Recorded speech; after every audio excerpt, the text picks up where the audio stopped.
Blessings, beloved. Jesus is the way and the truth and the life, and no man comes to the Father but through him. Now, the Bible says on the very first page, the very first chapter, as you would expect, and the very first line,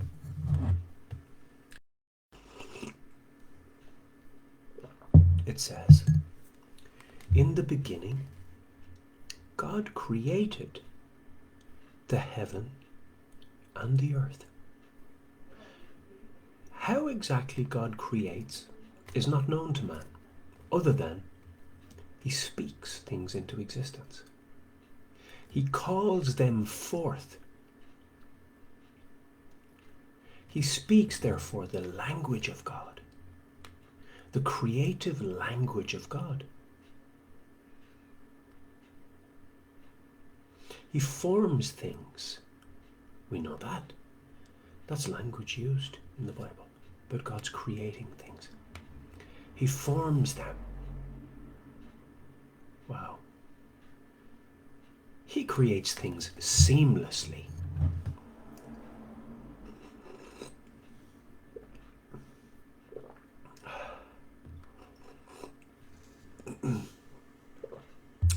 Amazing.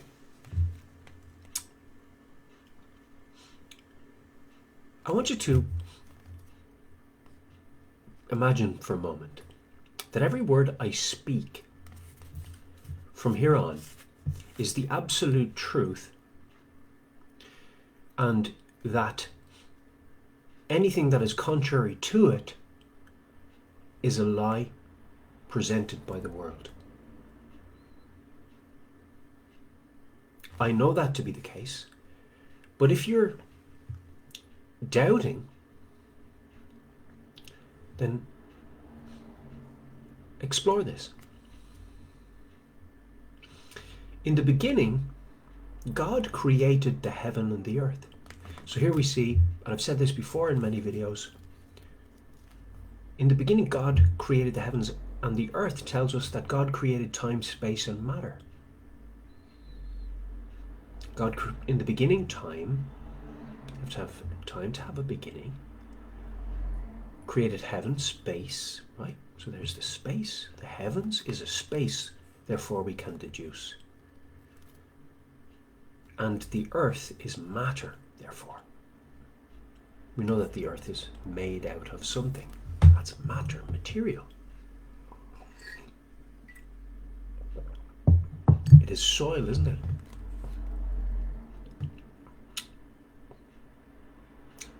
So time, space, and matter. So how should we deduce that heaven is space?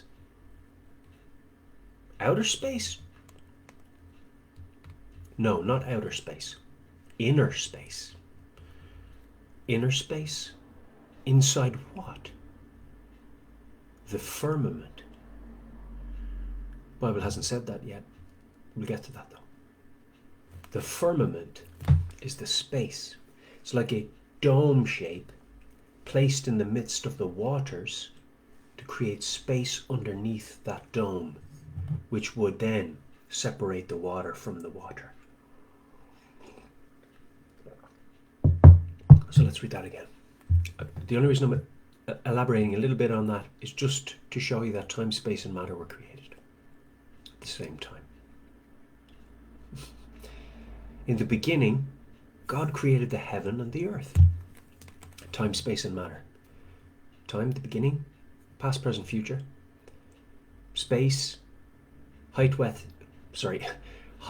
depth, width. Matter, the earth. Solid, liquid, gas. Now, and the earth was without form and void. Void, empty, without form. Maybe flat. I don't know for sure. But without form. Without form, perhaps without anything having been formed yet. So void, empty. Therefore without form. But it's mentioned separately, so form probably applies to peaks and valleys. Maybe differences in the level of the terrain. Perhaps. Without form and void. Empty and without form. Ups and downs, ins and outs. And darkness was upon the face of the deep. What's the deep?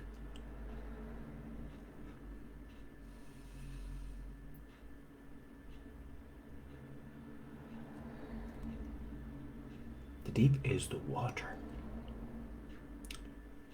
And the Bible goes on to say, and the Spirit of God moved upon the face of the waters. Hold on, the Spirit of God moved upon the face of the water. When you look into a glass of water, you see a face. Why? Because it's a flat surface. Flat surface. And God said, let there be light, and there was light. So now God is speaking light into existence. He is speaking the language of God, the creative language of God. Let there be light. And God saw the light, that it was good. And God divided the light from the darkness.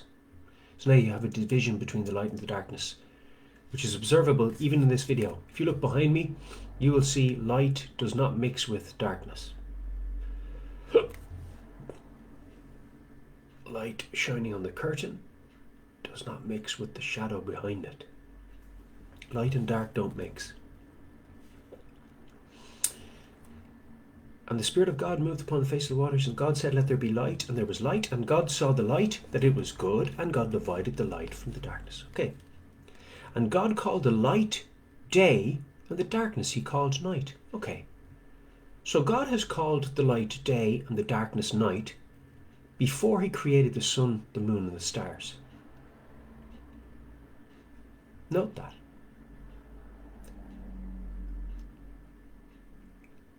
And the evening and the morning were the first day. And God said, let there be a firmament in the midst of the waters. This is what I spoke about a little earlier when I was talking about space. So this was to create space, an inhabitable space in a deep volume of water, that beings could walk upright in. They could exist in, breathe in. Because God knows all things at once. He knew exactly what he was going to create in the earth, and therefore he knew exactly the platform within which he would have to create them, the environment within which he would have to create them, and so he made the necessary preparations. He made an inhabitable space. And God said, let there be a firmament in the midst of the waters, and let it divide the waters from the waters. So here you have a vast volume, deep volume of water. Only God knows how vast it is. And within it he placed a firmament. No outer space there, is there? There's outer water, but no outer space. The space is inside the firmament, which means a vault or a dome, solid, firma, solid. So it's translated as both a vault and being solid, impermeable. It must be to separate water from water and create a space within. Now, if you were to place a dome inside a sink full of water, whether it be an upside down bowl or something like that, you'll notice that you can put your hand up under that bowl if you keep it level, and it will be dry inside. Now your hand will likely be wet after having, but you'll see that there's a space in there.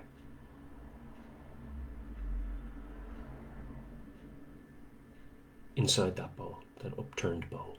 Now, and God said, let there be a firmament in the midst of the waters, and let it divide the water from the waters. And God made the firmament and divided the waters which were under the firmament from the waters which were above the firmament, and it was so. It was done.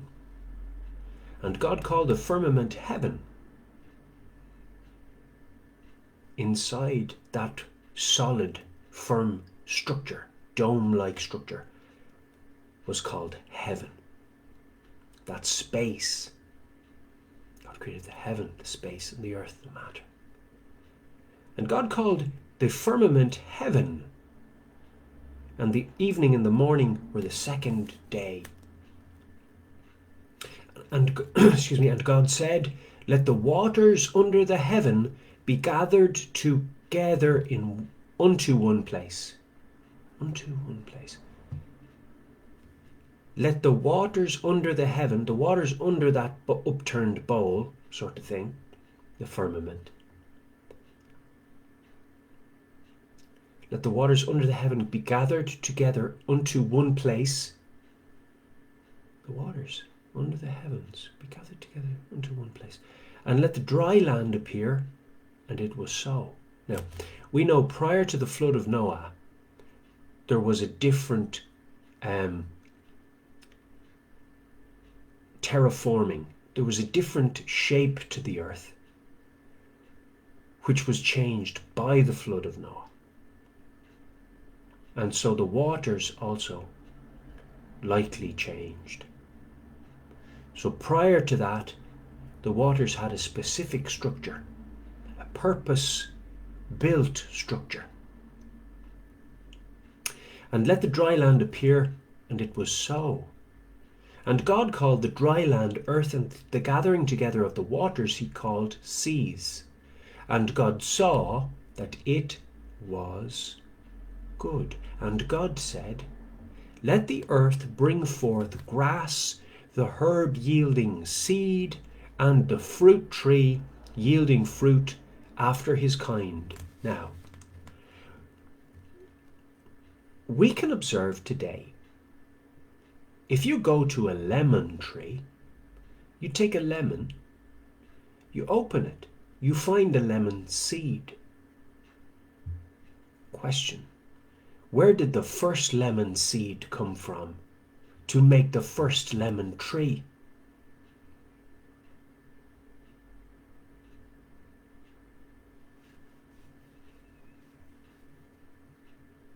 The first lemon tree had to have been spoken into existence to contain a lemon with a seed in it.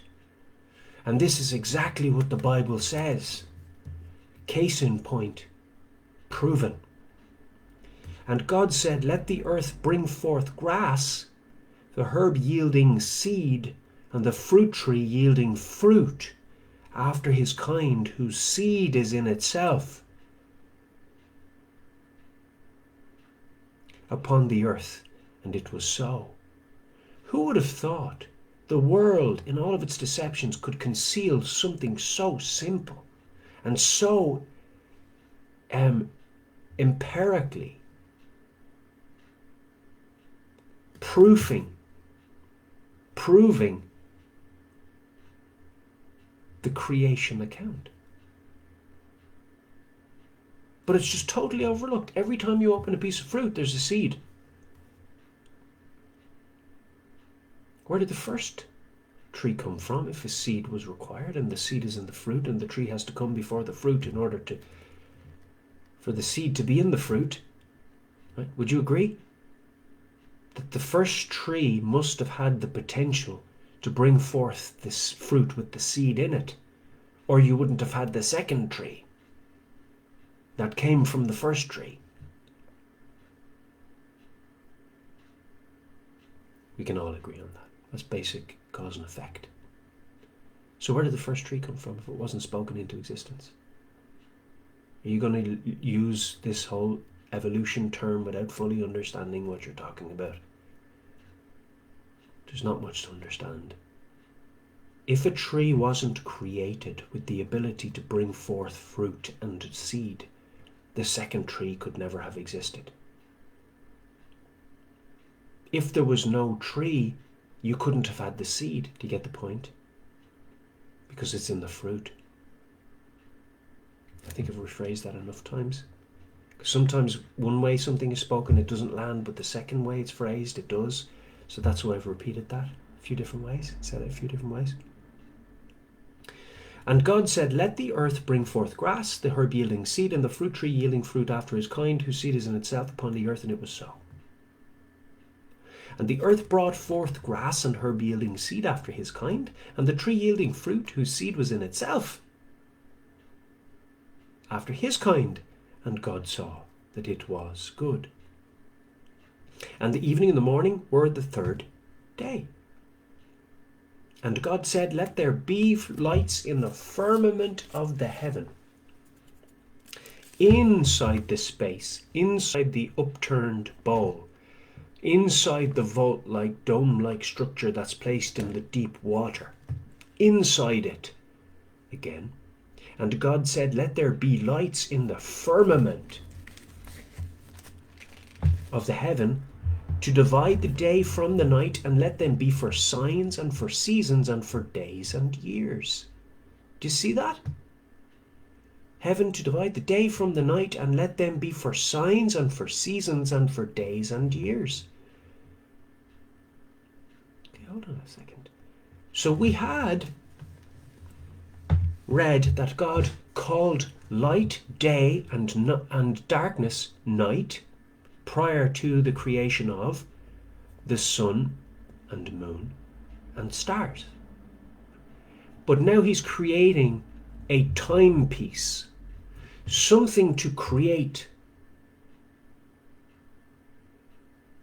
days, months, years, and the ability to count the aforementioned and to track them. Understood? Heaven to divide the day from the night, and let them be for signs and for seasons and for days and years. So now we see that the sun governs the seasons, not only the day.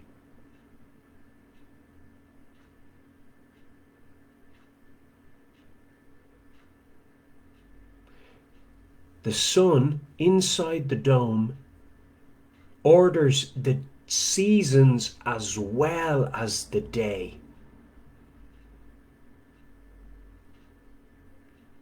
The moon, month. The moon also plays a part in the ordering of time and date. And night. Imagine trying to navigate, to move around at night with no light at all. It'd be pitch black. You wouldn't be able to see your hand in front of you. You could be bumping into things. So you have the night to light the night. You have, the moon to light the night. Understood? Good. And let them be for lights in the firmament of the heaven, to give light upon the earth. And it was so. And God made two great lights. Listen now. The greater light to rule the day. That's the sun. And the lesser light to rule the night. He made the stars also. So the moon and the stars. Sun, moon, stars. Created. Inside the firmament, not outside, way far away in outer space somewhere that you can get to in a rocket. It's all lies perpetuated by NASA and media and paid liars for Satan and his synagogue, the enemy of God, the enemy of the souls of men, the enemy of life he just hates. And let them be for lights in the firmament of the heaven, to give light upon the earth. And it was so. And God made two great lights, the greater light to rule the day, and the lesser light to rule the night. He made the stars also. And God set them in the firmament. Now listen, in the firmament, not outside the firmament, in. This language is very specific and actually informs the structure in our ability to depict And God made two great lights, the greater light to rule the day and the lesser light to rule the night. He made the stars also. And God set them in the firmament of the heaven, to give light upon the earth. So space, yes, the sun, moon, and stars are in space, but they're in inner space, not outer water. Do you see how it works now?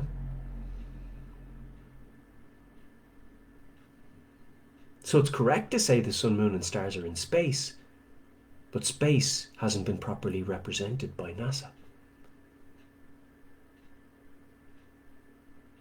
when it comes to the sun, moon, and stars.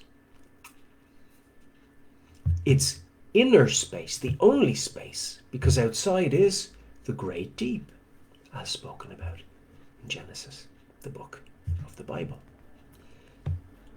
And let them be for lights in the firmament of the heaven, to give light upon the earth. And it was so. And God made two great lights, the greater light to rule the day and the lesser light to rule the night. He made the stars also. And God set them in the firmament of the heaven to give light upon the earth. Okay, so they're relatively close then. Yeah, they are. They are relatively close. Yeah. So notice, in the firmament, God set them in the firmament of the heaven to give light upon the earth, and to rule over the day and over the night, and to divide the light from the darkness. And God saw that it was good. So they rule over the day and over the night.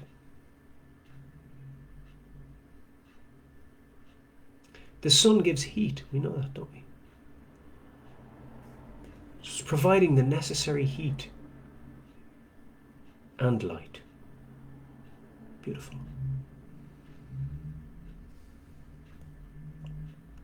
And the evening and the morning were the fourth day. And we know that the sun also instructs the seasons, because that's stated earlier on. And this happens because the sun changes its trajectory, the course it circles the earth on between summer and winter. Changes that course. It's wider, goes further out to the outside of the circle of the earth in the winter, and closer to the inside of the earth in the summer. And the evening and the morning were the fourth day. And God said, let the waters bring forth abundantly the moving creature that hath life, and fowl that may fly, listen now, above the earth in the open firmament of heaven. This is how we confirm that the open firmament of heaven is that which birds fly in.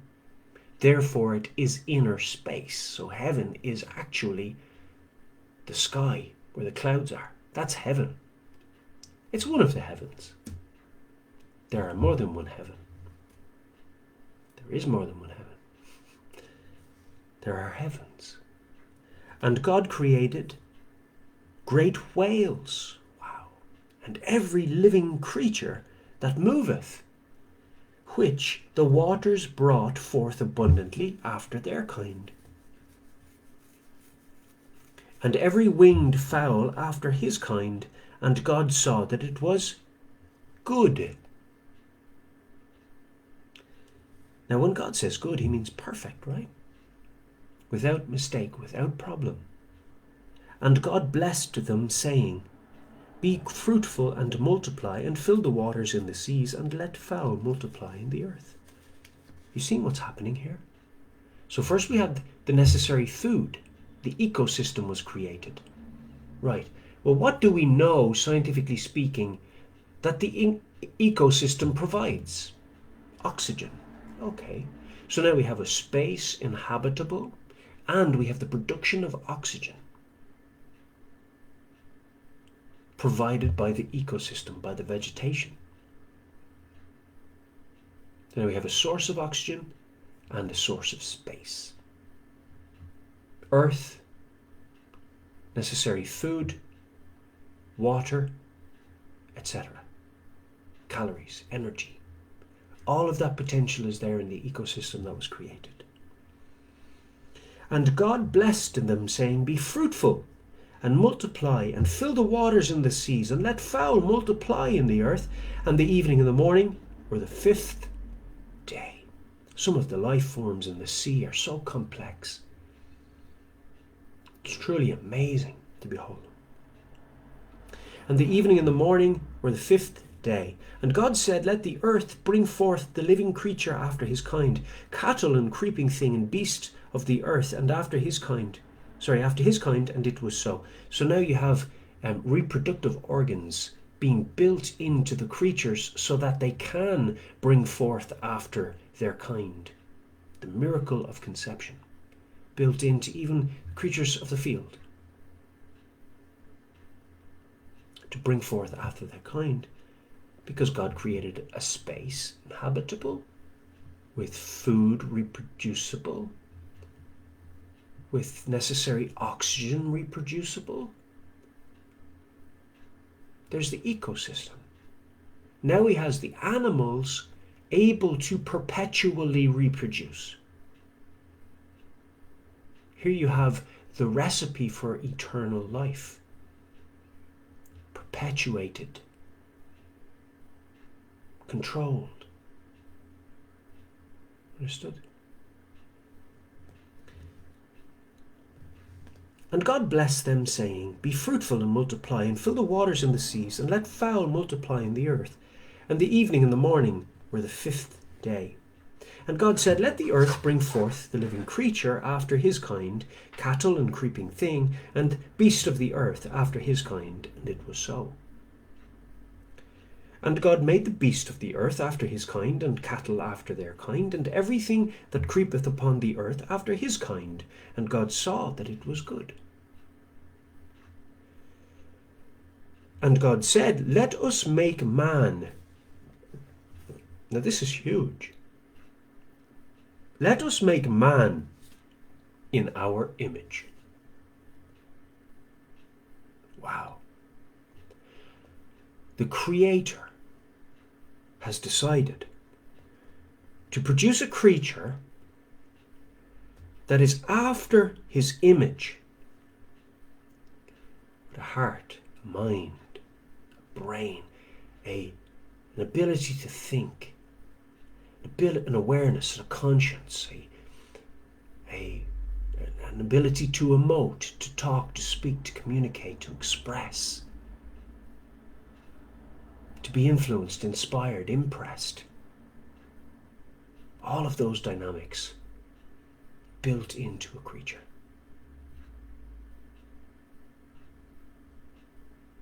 Made in the image of God. The heart, the soul, and the spirit, the body. This is huge. And God said, let us make man in our image, after our likeness, and let them have dominion over the fish of the sea. This means to rule over them, to be in charge of. Let them have dominion over the fish of the sea, and over the fowl of the air, and over the cattle, and over all the earth, and over every creeping thing that creepeth upon the earth. So God created man in his own image. In the image of God created he him. Male and female created he them. Wow. Wow. It's huge.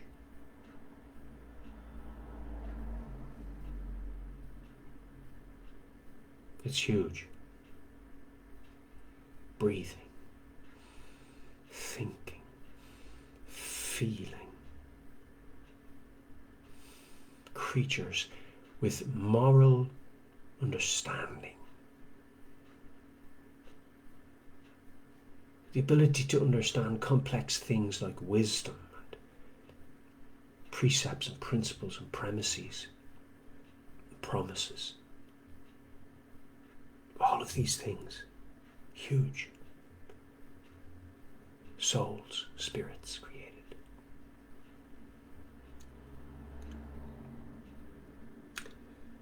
And God said, let us make man in our image after our likeness, and let them have dominion to rule over fish of the sea, and over the fowl of the air, and over the cattle, and over all the earth, and over every creeping thing that creepeth upon the earth. So God created man in his own image. In the image of God created he him. Male and female created he them.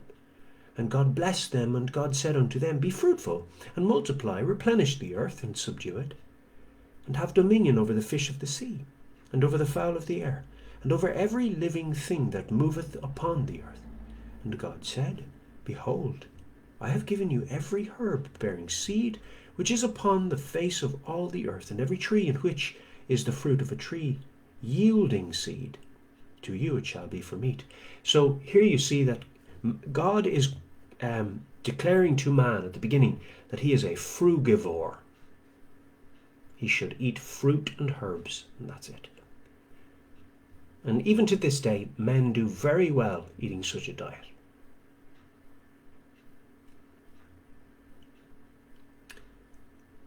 And to every beast of the earth, and to every fowl of the air, and to everything that creepeth upon the earth, wherein there is life, I have given every green herb for meat. And it was so. And God saw everything. So you see, there's no carnivorism at that point. That wouldn't be perfect, would it?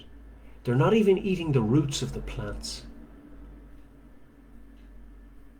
Are you getting the point?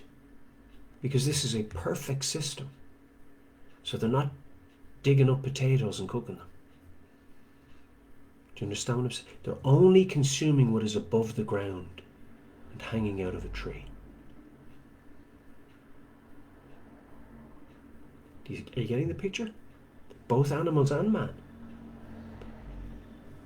And to every beast of the earth, because when you think about it, a tree can reproduce fruit, a herb plant can reproduce herbs, but as soon as you take the root of something up, it no longer produces. So that's not a perfect system. So you're getting an insight here into the perfections of God. And to every beast of the earth, and to every fowl of the air, and to everything that creepeth upon the earth, wherein there is life, I have given every green herb for meat. And it was so. And God saw everything that he had made, and behold, it was very good. And the evening and the morning were the sixth day. Isn't that beautiful? The account, the first chapter anyway, of Genesis. Doesn't it tell us so much? We've been lied to. We don't come from apes. There's no such thing as evolution. There's adaptation, but no evolution. No changing of kinds, because all the kinds were created complete. The ability to bring forth, to reproduce. So the world is lying because they want you to question the Bible's authenticity, and to deny God, and to go into the world views that they present and be deceived by them. But God created an earth that was perfect, and to be so in perpetuity.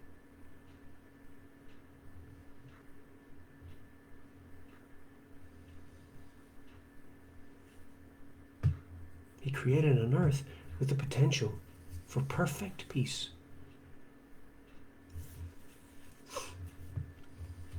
So that's the purpose of this video, to show that it is irrefutably, empirically evidenced that for a fruit tree to produce fruit with seed in it, the first fruit tree must have been created.